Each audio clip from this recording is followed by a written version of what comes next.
Ferrari chega a Singapura com uma grande incógnita sobre Charles Leclerc. De fato, sabemos que sua unidade de potência teve problemas em Baku. Estamos falando de 2 kW de potência perdidos, o que equivale a 3 km por hora na reta, e o risco de penalidade no grid em Singapura é concreto. No vídeo de hoje, vamos ver como a Ferrari agirá antes de Singapura, vamos ouvir as declarações de Villeneuve, que se pronunciou sobre a luta pelo Mundial entre Piastri e Norris, e também a incógnita de Max Verstappen. Precisamos falar de Toto Wolff, que se interessou por Charles Leclerc para o mercado de pilotos. E finalmente precisamos ver também a situação de renovação do contrato de Russell. Antes de começar, por favor, deixe um like de apoio e agora vamos ver tudo em detalhes. A penalidade no grid da Ferrari em Singapura não é um detalhe pequeno. Na Fórmula 1, esses números que no papel parecem mínimos podem destruir um fim de semana inteiro e, de fato, em Baku, Leclerc terminou apenas em nono, sempre forçado a se defender e sem nunca ter o ritmo para lutar com os rivais à frente. Agora a Ferrari está diante de um dilema. Existem dois cenários possíveis. O primeiro, o otimista, diz respeito a um problema elétrico na centralina. Nesse caso, o motor poderia ser recuperado sem precisar ser substituído. Se realmente for assim, Leclerc não teria nenhuma penalidade e poderia enfrentar Singapura com a mesma unidade de potência de Baku. O segundo cenário, o que mais assusta, é que o motor de Baku esteja definitivamente comprometido. Nesse ponto, seria necessário montar uma nova unidade de potência. E aqui está o verdadeiro problema de Leclerc, que já usou todas as 4 unidades permitidas pelo regulamento. Uma quinta acarretaria 10 posições de penalidade no grid e em um circuito urbano como Singapura, onde ultrapassar é uma façanha, começar atrás significa praticamente jogar fora o fim de semana. No entanto, existe uma terceira via mais de compromisso. A Ferrari poderia decidir remontar uma unidade de potência já usada, evitando assim penalidades imediatas. Isso, no entanto, aumentaria muito o risco de confiabilidade, especialmente em uma pista extrema como Marina Bay, com a umidade sufocante, o desgaste dos pneus altíssimo e um layout de stop and go que estressa tudo: freios, câmbio, tração e, obviamente, também o motor. A comparação com os adversários não é encorajadora de fato. Oscar Piastri, por exemplo, chegará a Singapura sem nenhuma penalidade, apesar de ter feito o jump start em Baku e não ter cumprido aqueles 5 segundos de penalidade. Sabemos que também há um precedente de Pastor Maldonado no Grande Prémio da Bélgica de 2012. E, nesse caso, os 5 segundos de penalidade não cumpridos foram transformados em 5 posições no grid a serem cumpridas no fim de semana seguinte. Isso torna a situação da Ferrari ainda mais difícil, porque Maranello será forçada a pensar antes de tudo em limitar os danos. Na minha opinião, a Ferrari não pode se dar ao luxo de uma penalidade em Singapura. É uma pista onde começar atrás significa perder pontos importantes e comprometer a luta direta com McLaren e Mercedes. Acredito que Vasseur e seus engenheiros escolherão jogar na defesa, provavelmente montando uma unidade de potência já usada para evitar o retrocesso. Sabemos também que a velocidade máxima não conta tanto em Singapura, sendo o Mônaco do Oriente. E é uma escolha arriscada, claro, mas neste momento menos custosa do que começar em 15º, por exemplo. De qualquer forma, essa situação destaca um problema que a Ferrari carrega há anos: a confiabilidade. Não se pode pensar em lutar pelo título mundial se a cada temporada se encontra com medo de uma penalidade no motor já em setembro. Já ter montado 4 unidades de potência e a temporada ainda não terminou é uma situação bastante grave para a Ferrari gerenciar. E se em Singapura chegar uma penalidade, o campeonato de Leclerc estaria praticamente comprometido em termos de pódios constantes. Em suma, a Ferrari deve esperar que o problema de Baku seja realmente apenas de natureza elétrica, porque se chegarmos ao pior cenário em Singapura, corremos o risco de assistir a um fim de semana todo em subida para Leclerc e também para a Ferrari. E precisamos falar também sobre o futuro de Charles Leclerc, porque não parece tão garantido na Ferrari. Pelo menos é isso que também disse o empresário de Max Verstappen, que lançou uma indireta a Leclerc e à Ferrari no que diz respeito ao mercado de pilotos. Vamos ver juntos do que se trata. O amor declarado ao monegasco pela vermelha é indiscutível, mas a carreira de um piloto não dura para sempre e o risco de terminar sem nunca ter lutado seriamente por um mundial é real. Justamente por isso, segundo alguns bastidores, a Mercedes já teria sondado o terreno com Leclerc. Quem lançou a indiscrição foi Raymond Vermeulen, o empresário de Max Verstappen, que ao The Telegraph contou como na Fórmula 1 todos ligam para todos e fez um nome preciso, ou seja, Toto Wolff. Vocês realmente acham que Toto Wolff não liga para Leclerc? Todos estão interessados em ter os melhores pilotos, declarou. E são palavras que abrem um cenário interessante. Enquanto Hamilton fez o caminho inverso em direção a Maranello, a Mercedes poderia apostar em Leclerc como o golpe do século para o pós-Lewis. E nesse caso, Kimi Antonelli voltaria para a Williams por alguns anos. Este é o cenário hipotizado por Vermeulen. O paralelo com Verstappen é iluminador. O holandês também esteve perto de deixar a Red Bull, mas decidiu ficar pelo menos mais uma temporada para entender como evoluirão as hierarquias com o novo regulamento de 2026. E disse Vermeulen: Seria maravilhoso se Max ficasse toda a carreira na Red Bull, mas isso só será possível se ele tiver um carro vencedor. O mesmo discurso, querendo, vale para Leclerc. Ninguém duvida de seu apego à Ferrari. Mas se a SF25 e os próximos monopostos não forem competitivos, é apenas uma questão de tempo. A ideia de mudar de ares pode se tornar concreta. O bastidor contado a Vermeulen confirma o que, na verdade, é a normalidade da Fórmula 1 moderna. As equipes de ponta sondam continuamente os melhores pilotos. A Red Bull passou por momentos difíceis, mas sempre encontrou força para se reerguer. A Ferrari, por outro lado, está vivendo um período de altos e baixos. Houve algum progresso, mas falta continuidade. E é justamente essa descontinuidade que corre o risco de desgastar a confiança de Leclerc. Minha opinião é que não se deve subestimar esses rumores. Não significa que Leclerc esteja preparando as malas para sair de Maranello, mas o fato de ser associado à Mercedes é significativo. Mostra que ele ainda é visto como um piloto de referência, um dos poucos realmente capazes de fazer a diferença. E, sobretudo, coloca pressão na Ferrari. Ou eles lhe dão um carro vencedor, ou, mais cedo ou mais tarde, Charles pode realmente começar a olhar ao redor. Pensemos no precedente. Quando Hamilton assinou com a Ferrari, todos diziam que seria impossível. E, no entanto, a história ensina que na Fórmula 1 nada é impossível. Os grandes movimentos de mercado acontecem quando menos se espera. E se Toto Wolff conseguisse levar Leclerc para Brackley, seria um movimento capaz de virar novamente os equilíbrios do grid. Em resumo, até hoje Leclerc continua sendo um pilar para a Ferrari e o sinal é claro. A Mercedes observa, o mercado se move e a roça não pode se dar ao luxo de baixar a guarda, porque o risco de perder seu homem de destaque após anos de promessas não cumpridas não é mais apenas ficção científica. E se por um lado há a possibilidade de Leclerc ir para a Mercedes, e essa possibilidade foi lançada pelo empresário de Max Verstappen, por outro lado, também devemos nos perguntar: qual será o futuro de Max? Ele sempre permanecerá na Red Bull ou mudará de equipe? Após a saída de cena de Christian Horner e a promoção de Lauren Mackey a chefe de equipe, o 4 vezes campeão mundial decidiu conceder ainda confiança à equipe de Milton Keynes, adiando qualquer decisão definitiva para 2026, ano em que entrarão em vigor os novos regulamentos. O empresário Raymond Vermeulen explicou isso claramente. Foi a decisão certa. Com os novos regulamentos tudo pode mudar. Melhor esperar e depois planejar o futuro. Max, Jos e eu monitoramos constantemente a situação, mas a última palavra sempre cabe a Max. Seria fantástico se ele permanecesse toda a carreira na Red Bull, mas apenas se tiver um carro vencedor. A Red Bull continua sendo a opção número 1, mas sem um projeto sólido não está descartada uma despedida. Não é por acaso que nos últimos 6 meses a Mercedes e a McLaren tentaram sondar a disponibilidade de Verstappen. Zac Brown se moveu com discrição, enquanto Toto Wolff nunca escondeu que o queria. E aqui Vermeulen revelou um detalhe importante. Não é estranho.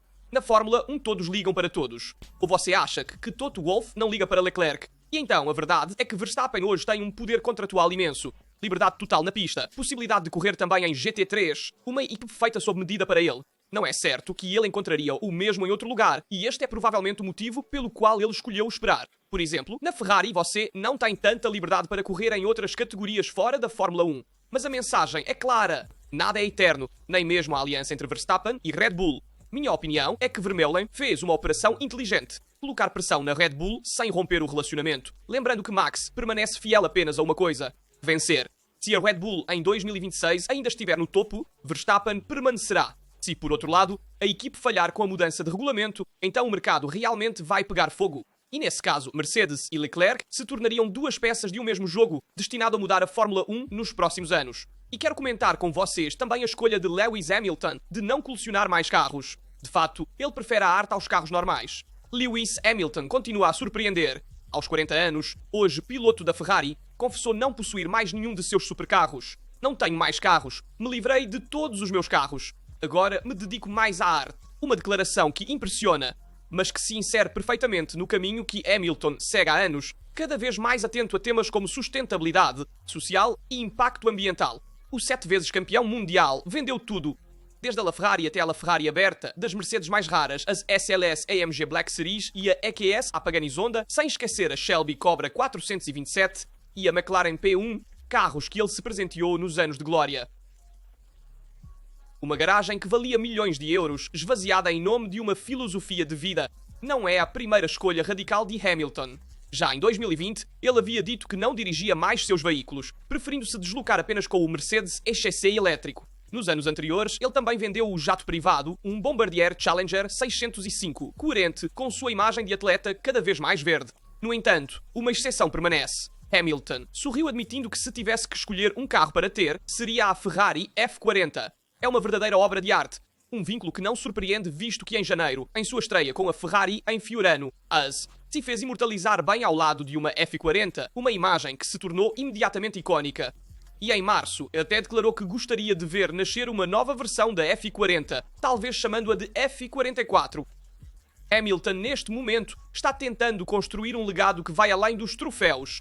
Vender os supercarros e o jato não significa renegar seu passado, mas sim dar um sinal para lutar pelo título mundial com a Ferrari e ao mesmo tempo se mostrar como um embaixador de um novo estilo de vida, mais sustentável e mais próximo de seu público. Claro que impressiona pensar que um colecionador de carros como ele tenha decidido abrir mão de joias únicas, mas é justamente isso que torna a sua escolha ainda mais forte e simbólica. No final, o fato de que o único carro que ele salvaria seja a Ferrari F40 diz muito. Hamilton quer se ligar não só ao cavalo rampante no presente, mas também à sua história mais icónica. E para um piloto que sonha em vencer de vermelho, é a mensagem perfeita. E isso nos mostra a evolução de Lewis Hamilton ao longo dos anos. De piloto vencedor que cresceu do nada e queria colecionar qualquer tipo de carro, dos mais esportivos aos mais icónicos dos anos passados, a piloto cada vez mais verde que aposta na sustentabilidade e que identifica em sua vida apenas o que realmente o faz feliz e o completa como pessoa. Mas quero ouvir junto com vocês também as declarações de Jacques Villeneuve, que se pronunciou sobre a luta pelo Mundial entre Piastri, Norris e também Verstappen. Jacques Villeneuve não usa meias palavras. Para ele, Max Verstappen é o único verdadeiro fora de série da Fórmula 1. Após as qualificações em Baku, o campeão mundial de 1997 destacou como holandês. Foi o único entre os grandes a não cometer erros em uma sessão tão delicada. E isso, segundo Villeneuve, não é por acaso. Verstappen é um gênio, dirige como um campeão mundial deve dirigir. Se pensarmos nos tempos áureos de Prost, Senna, Mansell e Piquet, todos dirigiam nesse nível um contra o outro. É o padrão que você deve mostrar na Fórmula 1. Max faz isso todas as vezes, declarou isso Jacques Villeneuve. E o próprio Villeneuve está convencido de que se Verstappen vencer o título este ano, será seu maior triunfo na carreira. Ele nem deveria estar na disputa e, no entanto, se colocou à frente de todos. É sem dúvida o melhor de sua geração, infelizmente. O problema é que hoje só ele está nesse nível e isso é um pouco triste. Um julgamento claro que, no entanto, destaca um fato. A grade atual, além de talentos emergentes como Norris ou Piastri, ainda não produziu um rival capaz de desafiar Verstappen em termos de constância e precisão. E é justamente isso que, segundo Villeneuve, tira um pouco do espetáculo do campeonato. O canadense também quis citar uma surpresa deste ano, Gabriel Bortoleto. Ele realmente está me impressionando. Começou competitivo, depois deu um passo atrás para aprender com Hülkenberg e agora, corrida após corrida, melhora cada vez mais. Está concentrado, faz progressos pequenos mas constantes. Estou curioso para ver até onde ele pode chegar.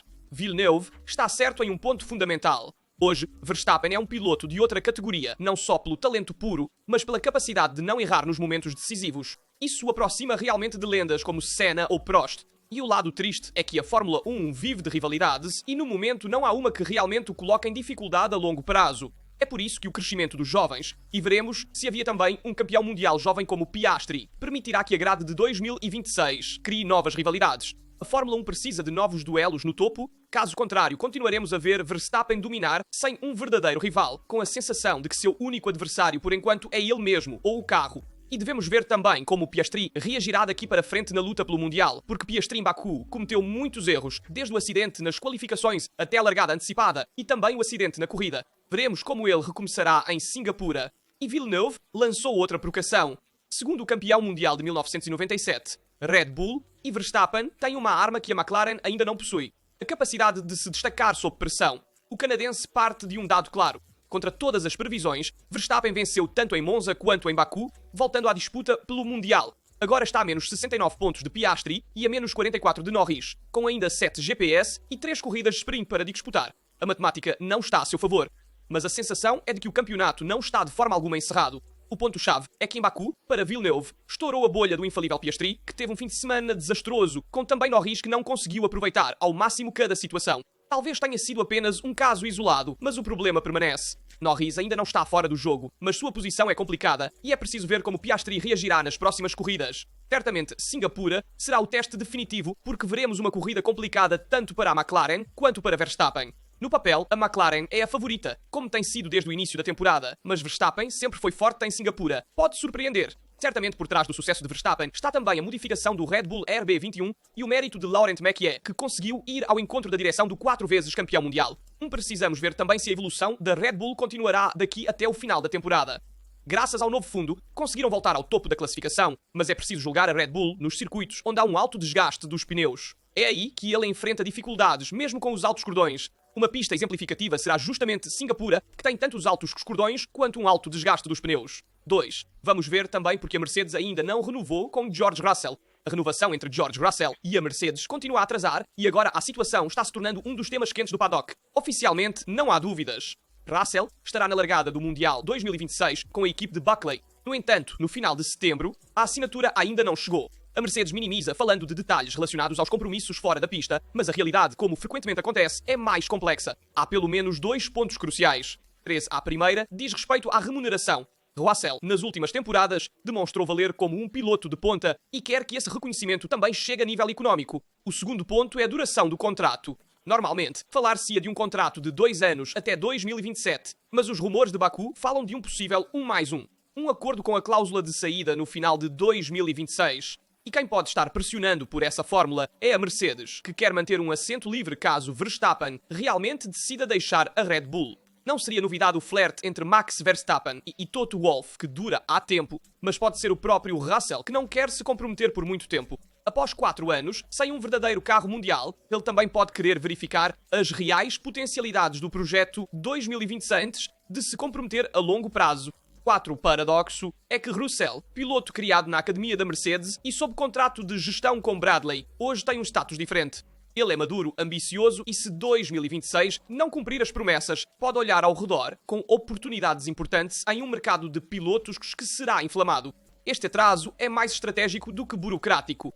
Russell sabe que tem mais poder contratual em comparação ao passado, enquanto a Mercedes deve conciliar 2 objetivos opostos: blindar seu jovem líder e, ao mesmo tempo, não fechar as portas para Verstappen. É um braço de ferro silencioso, mas crucial. No final, a assinatura chegará, mas a fórmula fará a diferença. 5. Se houver um contrato de 1+1, a Mercedes terá vencido, na minha opinião, porque significa que eles mantêm um lugar livre para o próximo ano, caso Verstappen esteja livre no mercado e decida abandonar a Red Bull. Por outro lado, na minha opinião, Russell está mais disposto a renovar a longo prazo. Porque é verdade, não se sabe se a Mercedes será forte ou não nos próximos anos, mas as alternativas não são muitas. Então, na minha opinião, seria vantajoso para Russell assinar a longo prazo, porque caso a Mercedes seja o carro em disputa pelo título, bem, ele se encontrará na melhor equipe no momento certo. 6. Deixem-me saber o que vocês acham também dos diferentes tópicos que tratamos no vídeo. Da possível penalidade de Leclerc em Singapura, do confronto entre Verstappen e Norris pelo Mundial e a evolução da Red Bull para as próximas corridas, começando por Singapura, dos rumores de Vermeulen sobre o contato Leclerc-Mercedes e também a possibilidade de Russell continuar na Mercedes ou a Mercedes poder escolher o próprio Verstappen.